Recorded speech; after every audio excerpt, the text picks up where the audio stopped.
22 April মঙ্গলবার এই দিনটা ভারতের কাছে ব্ল্যাক ডে। এই দিন বিকেলে পেহেলগামের উপরের অংশ বৈশারণ উপত্যকাতে কয়েক দশকের মধ্যে সবচেয়ে ভয়ানক সন্ত্রাসী হামলা হয়েছে। আর এই হামলাতেই 26 জন নিরীহ পর্যটকের প্রাণ চলে গেছে। এই পরিস্থিতিতে সূত্র মারফত একটা চাঞ্চল্যকর খবর সামনে এসেছে। জানা যাচ্ছে ভারতের পূর্ব সীমান্তে হ্যাম রেডিওর তরঙ্গে ধরা পড়ে রহস্যজনক কণ্ঠ।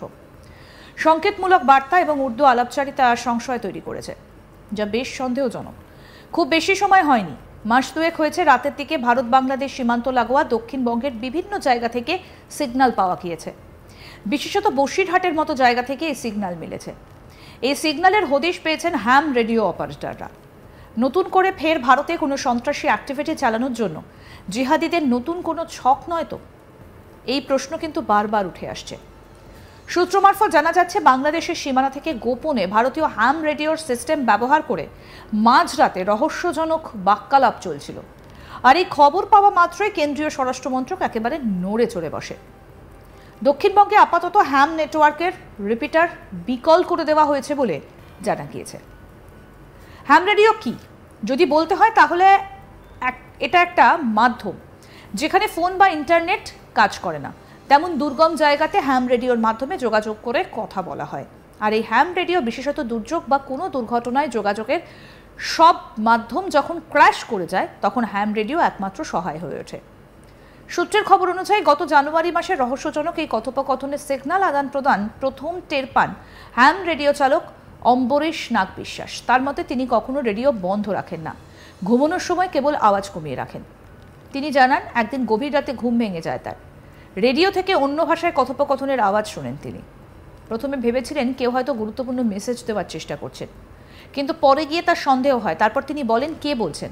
তার কথার কেউ কোনো রিপ্লাই দেয়নি। কিছুক্ষণ পর সব থেমে যায়।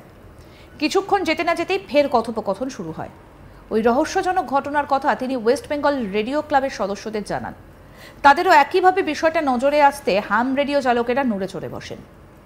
ওই কথোপকথনে বাংলাদেশের দিক থেকে রেডিও সংকেত আসছে বলে দিক নির্দেশ অ্যান্টেনায় ধরা পড়ে। তা থেকেই হ্যাম চালকেরা নিশ্চিত হন যে বাংলাদেশ ভূখণ্ডে বসে কিছু লোক এসব কথোপকথন চালাচ্ছে। ওই রহস্যময় রেডিও সংকেতের উৎসস্থল খুলনা এবং যশোর বলেও তারা চিহ্নিত করে ফেলেন। পুরো ঘটনা প্রবাহের বিষয়ে কেন্দ্রীয় স্বরাষ্ট্র মন্ত্রককে অবহিত করা হয়। এই মুহূর্তে ভারত বাংলাদেশের যা পরিস্থিতি, তাতে করে এই সাংকেতিক সিগন্যাল মেলা বেশি চাঞ্চল্যের, কারণ এখান থেকে জঙ্গি কার্যকলাপের বিষয়টা মাথাচাড়া দিচ্ছে। কারণ বাংলাদেশের এখন ভীষণ কাছের বন্ধু পাকিস্তান। সেই পাকিস্তানে জঙ্গি কার্যকলাপ যে নিত্যদিনের ঘটনা সেটা আর বলার অপেক্ষা রাখে না। এক রিপোর্ট বলছে এই সাংকেতিক সিগন্যাল সম্পর্কে কেন্দ্রীয় সরকারকে জানানো হয়েছে, আগাম সতর্কবার্তাও জারি করা হয়েছে। সূত্রের খবর অনুযায়ী 2024-এর ডিসেম্বর মাস থেকে এই সাংকেতিক সিগন্যাল মেলার বিষয়টা সামনে আসে। এবার আপনাদেরকে বলি কোন জায়গা থেকে এই সিগন্যাল মিলেছে। এই সিগন্যাল মিলছে উত্তর 24 পরগনার বসিরহাট, বনগাঁ, দক্ষিণ 24 পরগনার সুন্দরবন এলাকায়। মূলত এইসব এলাকা থেকেই অনুপ্রবেশের ঘটনা বেশি ঘটছে। একের পর এক বাংলাদেশি গ্রেপ্তারও হয়েছে। আর সব সিগন্যালই নাকি আসছে উর্দু ভাষায়। ভবিষ্যতে আবারও এরকম সিগন্যালের হদিশ মিললে তা অবিলম্বে জানানোর নির্দেশ দেওয়া হয়েছে।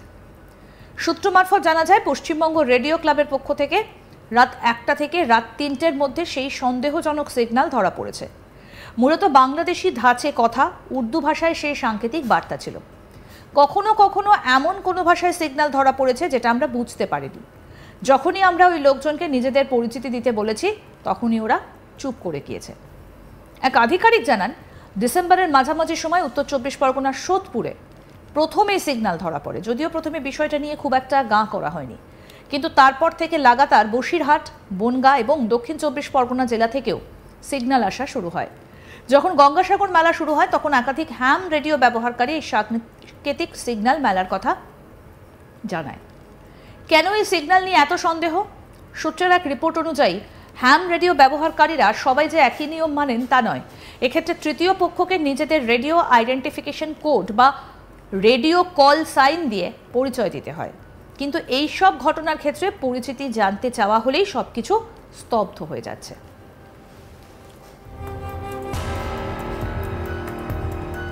কেন্দ্রের স্বরাষ্ট্র মন্ত্রককে এই বিষয়টা জানানো হয়েছে। এই নিয়ে বিএসএফ কোনো প্রতিক্রিয়া দেয়নি। তবে বিষয়টা যে উদ্বেগের সেটা বলার অপেক্ষা রাখে না, কারণ সন্ত্রাসী বা পাচারকারীরা হ্যাম রেডিওর ফ্রিকোয়েন্সি ব্যবহার করে থাকে। কেন তারা এটা ব্যবহার করে কারণ এটার ওপর নজরদারি চালানো কঠিন। এই সিগন্যাল যে উদ্বেগ বাড়াচ্ছে তার বলার অপেক্ষা রাখে না।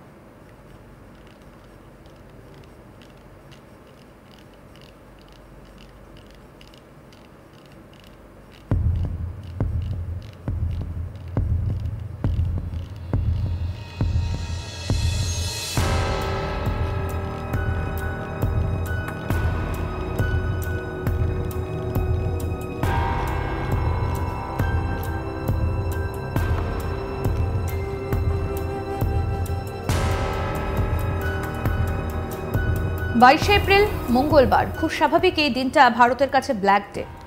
এই দিন বিকেলে পেহেলগামের ওপরের অংশ বৈশারণ উপত্যকাতে কয়েক দশকের মধ্যে সবথেকে ভয়ানক সন্ত্রাসী হামলা হয়েছে। আর এই হামলাতে ২৬ জন নিরীহ পর্যটকের প্রাণ চলে গেছে। এই পরিস্থিতিতে সূত্র মারফত একটা চাঞ্চল্যকর খবর সামনে এসেছে। জানা যাচ্ছে ভারতের পূর্ব সীমান্তে হ্যাম রেডিও তরঙ্গ ধরা পড়া রহস্যজনক কণ্ঠ, সংকেতমূলক বার্তা এবং উর্দু আলাপচারিতা সংশয় তৈরি করেছে, যা বেশ সন্দেহজনক। খুব বেশি সময় হয়নি, মাস দুয়েক হয়েছে।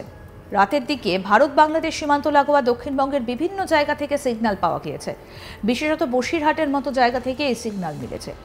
এই সিগন্যালের হদিশ পেয়েছেন হ্যাম রেডিও অপারেটররা। নতুন করে ফের ভারতে কোনো সন্ত্রাসী অ্যাক্টিভিটি চালানোর জন্য জিহাদিদের নতুন কোনো ছক নয় তো? এই প্রশ্ন কিন্তু বারবার উঠে আসছে।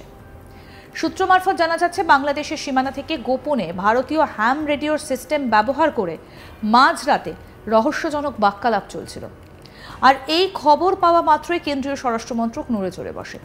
দক্ষিণবঙ্গে আপাতত হ্যাম নেটওয়ার্কের রিপিটার বিকল করে দেওয়া হয়েছে বলে জানা গিয়েছে।